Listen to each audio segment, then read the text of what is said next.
ಈ ಈ ಇದರ ಹಿನ್ನೆಲೆ ಏನು? ಇಂಟಾಲರೆನ್ಸು. ಮೊನ್ನೆ ಪಾಕಿಸ್ತಾನ್ ಜಿಂದಾಬಾದ್ ಅಂತ ಹತ್ಯೆ ಆಯಿತು. ಪಾಕಿಸ್ತಾನ್ ಜಿಂದಾಬಾದ್ ಅನ್ನೋದು ರಾಷ್ಟ್ರದ್ರೋಹ ಅಲ್ವಾ? ಅಂದರೆ ಆ ರಾಷ್ಟ್ರದ್ರೋಹಿಗೆ ಕರೆದು ಸನ್ಮಾನ ಮಾಡಬೇಕಿತ್ತ? ಈಗ ಮೊನ್ನೆ ಪೆಹಲ್ಗಾಮ್ನಲ್ಲಿ ನಡೆದಂಥ ಘಟನೆಯಿಂದ ಆಕ್ರೋಶಗೊಂಡಿರ್ತಕ್ಕಂಥ ಜನ ರೊಚ್ಚಿಗೆದ್ದು ಅವನು ಪಾಕಿಸ್ತಾನ್ ಜಿಂದಾಬಾದ್ ಅಂತ ಕ್ರಿಕೆಟ್ ಮೈದಾನಕ್ಕೆ ಬಂದು ಕೂಗ್ತಾನೆ ಅಂತ ಅಂದಾಗ ಸಹಜವಾದ ಆಕ್ರೋಶದಿಂದ ಹೊಡೆದರು.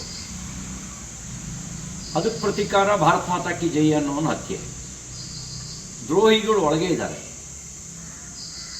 ಹೊರಗಿನ ಶತ್ರುಗಳನ್ನು ನಿಗ್ರಹಿಸೋದು, ನಿಯಂತ್ರಿಸೋದು ಕಷ್ಟದ ಕೆಲಸ ಅಲ್ಲ. ನಮ್ಮ ಸೈನಿಕ ಸಾಮರ್ಥ್ಯ ಇದೆ, ಅದು ಮಾಡುತ್ತೆ.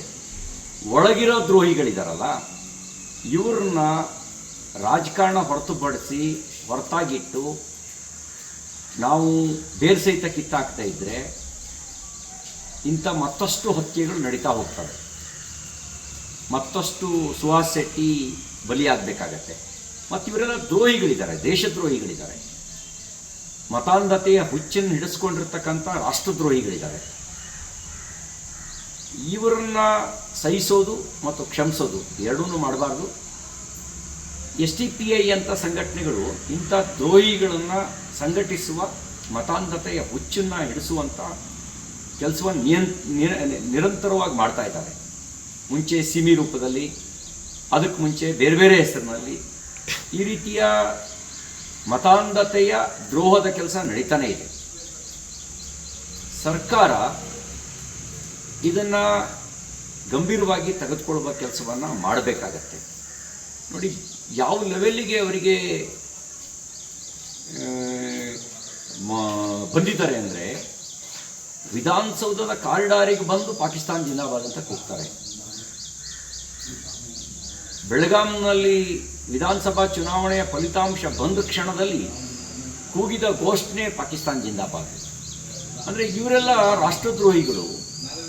ಇವರನ್ನ ನಾವು ವೋಟ್ ಬ್ಯಾಂಕ್ ಆಗಿ ನೋಡಬೇಕಾ ಅಥವಾ ದ್ರೋಹಿಗಳು ಅಂತ ನೋಡಬೇಕಾ? ಇವ್ರನ್ನ ದ್ರೋಹಿಗಳು ಅಂತ ಟ್ರೀಟ್ ಮಾಡದೇ ಇದ್ದರೆ, ಬೇರೆ ಸಹಿತ ಕಿತ್ತಾಕದೇ ಇದ್ದರೆ, ಇವ್ರನ್ನ ಬೆಳೆಸ್ತಿರುವಂಥ ಸಂಘಟನೆಗಳನ್ನು ನಾಶ ಮಾಡದೇ ಇದ್ದರೆ ಭಾರತ ಉಳಿಯಕ್ಕೆ ಸಾಧ್ಯ ಇಲ್ಲ. ಹಾಗಾಗಿ ಇದನ್ನು ಕೇವಲ ಸುಹಾಸ್ ಶೆಟ್ಟಿಯ ಘಟನೆ ಅಂತ ಪರಿಗಣಿಸಬಾರ್ದು. ರಾಷ್ಟ್ರದ್ರೋಹಿಗಳು ಒಳಗೆ ನಡೆಸ್ತಿರುವಂಥ ಷಡ್ಯಂತ್ರ, ರಾಷ್ಟ್ರಭಕ್ತರನ್ನು ಕೊಲ್ಲುವ ಕೆಲಸವನ್ನು ಈ ರೀತಿ ಮಾಡ್ತಾ ಇದ್ದಾರೆ ಅನ್ನೋದನ್ನು ಹಿನ್ನೆಲೆಯಲ್ಲಿ ನೋಡಬೇಕಾದ ಅವಶ್ಯಕತೆ ಇದೆ. ಹಾಗಾಗಿ ನಾನು ಮಾನ್ಯ ಮುಖ್ಯಮಂತ್ರಿ ಸಿದ್ದರಾಮಯ್ಯನವರಿಗೆ ಆಗ್ರಹಿಸ್ತೇನೆ, ನೀವು SDPI, PFI ಇತ್ಯಾದಿ ಸಂಘಟನೆಗಳ ಮೇಲಿನ ಕಾರ್ಯಕರ್ತರ ಕೇಸ್ಗಳನ್ನು ವಿಡ್ರಾ ಮಾಡಿದ್ರಿ. ಆ ಮೂಲಕ ಅವರಿಗೆ ಕ್ರೈಮ್ ನಡೆಸೋದಕ್ಕೆ ಮತ್ತಷ್ಟು ಬಲವನ್ನು ಕೊಡ್ತಾ ಇದ್ದೀರಿ. ಆ ಕಾರಣದಿಂದ ಈ ಹತ್ಯೆ. ಮತ್ತೊಂದು ಸರಿ ಪರಿಶೀಲನೆ ಮಾಡಿ. SDPI, PFI ಮೇಲಿನ ಕೇಸ್ಗಳನ್ನು ವಾಪಸ್ ತೆಗೆದುಕೊಂಡಿರೋದನ್ನು ಹಿಂತೆಗೆದುಕೊಳ್ಳಿ. ಇಲ್ಲದೇ ಇದ್ದರೆ ಈ ರೀತಿಯ ಹತ್ಯೆಗೆ ನೀವೇ ಪರೋಕ್ಷ ಕಾರಣರಾಗ್ತೀರಿ. ಮತ್ತು ಇವರೆಲ್ಲರೂ ದ್ರೋಹಿಗಳಿದ್ದಾರೆ. ಅವರ ಅಜೆಂಡಾ ಗೊತ್ತಿಲ್ಲದೆ ಇರೋ ಅಜೆಂಡಾ ಅಲ್ಲ. ಈ ಅಜೆಂಡಾವನ್ನು ಗುರುತಿಸಬೇಕಾದಂಥ, ಗಮನಿಸಬೇಕಾದ ಅವಶ್ಯಕತೆ ಇದೆ. ಪರ್ಸನಲ್ ಟಾರ್ಗೆಟ್ ಮಾಡಿರೋದು ನಾಳೆ ಅದು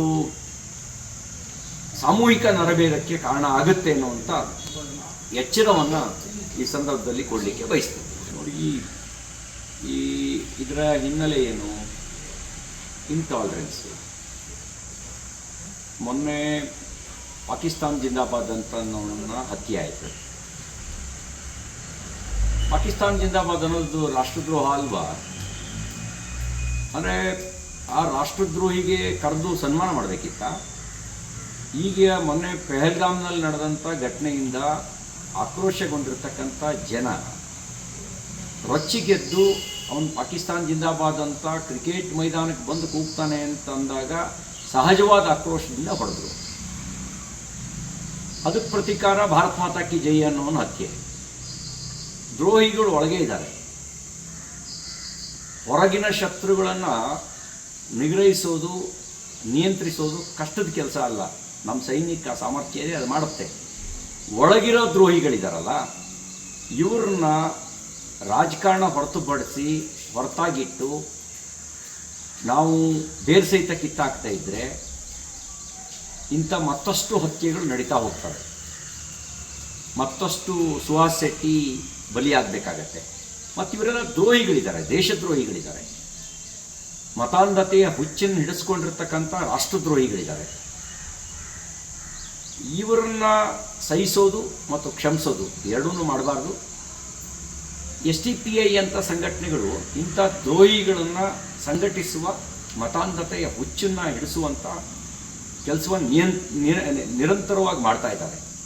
ಮುಂಚೆ ಸಿಮಿ ರೂಪದಲ್ಲಿ, ಅದಕ್ಕೆ ಮುಂಚೆ ಬೇರೆ ಬೇರೆ ಹೆಸರಿನಲ್ಲಿ ಈ ರೀತಿಯ ಮತಾಂಧತೆಯ ದ್ರೋಹದ ಕೆಲಸ ನಡೀತಾನೇ ಇದೆ. ಸರ್ಕಾರ ಇದನ್ನು ಗಂಭೀರವಾಗಿ ತೆಗೆದುಕೊಳ್ಳುವ ಕೆಲಸವನ್ನು ಮಾಡಬೇಕಾಗತ್ತೆ. ನೋಡಿ, ಯಾವ ಲೆವೆಲ್ಲಿಗೆ ಅವರಿಗೆ ಬಂದಿದ್ದಾರೆ ಅಂದರೆ, ವಿಧಾನಸೌಧದ ಕಾರಿಡಾರಿಗೆ ಬಂದು ಪಾಕಿಸ್ತಾನ ಜಿಂದಾಬಾದ್ ಅಂತ ಕೂಗ್ತಾರೆ. ಬೆಳಗಾಂನಲ್ಲಿ ವಿಧಾನಸಭಾ ಚುನಾವಣೆಯ ಫಲಿತಾಂಶ ಬಂದ ಕ್ಷಣದಲ್ಲಿ ಕೂಗಿದ ಘೋಷಣೆ ಪಾಕಿಸ್ತಾನ ಜಿಂದಾಬಾದ್. ಅಂದರೆ ಇವರೆಲ್ಲ ರಾಷ್ಟ್ರದ್ರೋಹಿಗಳು. ಇವರನ್ನ ನಾವು ವೋಟ್ ಬ್ಯಾಂಕ್ ಆಗಿ ನೋಡಬೇಕಾ ಅಥವಾ ದ್ರೋಹಿಗಳು ಅಂತ ನೋಡಬೇಕಾ? ಇವ್ರನ್ನ ದ್ರೋಹಿಗಳು ಅಂತ ಟ್ರೀಟ್ ಮಾಡದೇ ಇದ್ದರೆ, ಬೇರೆ ಸಹಿತ ಕಿತ್ತಾಕದೇ ಇದ್ದರೆ, ಇವ್ರನ್ನ ಬೆಳೆಸ್ತಿರುವಂಥ ಸಂಘಟನೆಗಳನ್ನು ನಾಶ ಮಾಡದೇ ಇದ್ದರೆ ಭಾರತ ಉಳಿಯಕ್ಕೆ ಸಾಧ್ಯ ಇಲ್ಲ. ಹಾಗಾಗಿ ಇದನ್ನು ಕೇವಲ ಸುಹಾಸ್ ಶೆಟ್ಟಿಯ ಘಟನೆ ಅಂತ ಪರಿಗಣಿಸಬಾರ್ದು. ರಾಷ್ಟ್ರದ್ರೋಹಿಗಳು ಒಳಗೆ ನಡೆಸ್ತಿರುವಂಥ ಷಡ್ಯಂತ್ರ, ರಾಷ್ಟ್ರಭಕ್ತರನ್ನು ಕೊಲ್ಲುವ ಕೆಲಸವನ್ನು ಈ ರೀತಿ ಮಾಡ್ತಾ ಇದ್ದಾರೆ ಅನ್ನೋದನ್ನು ಹಿನ್ನೆಲೆಯಲ್ಲಿ ನೋಡಬೇಕಾದ ಅವಶ್ಯಕತೆ ಇದೆ. ಹಾಗಾಗಿ ನಾನು ಮಾನ್ಯ ಮುಖ್ಯಮಂತ್ರಿ ಸಿದ್ದರಾಮಯ್ಯನವರಿಗೆ ಆಗ್ರಹಿಸ್ತೇನೆ, ನೀವು SDPI, PFI ಇತ್ಯಾದಿ ಸಂಘಟನೆಗಳ ಮೇಲಿನ ಕಾರ್ಯಕರ್ತರ ಕೇಸ್ಗಳನ್ನು ವಿಡ್ರಾ ಮಾಡಿದ್ರಿ. ಆ ಮೂಲಕ ಅವರಿಗೆ ಕ್ರೈಮ್ ನಡೆಸೋದಕ್ಕೆ ಮತ್ತಷ್ಟು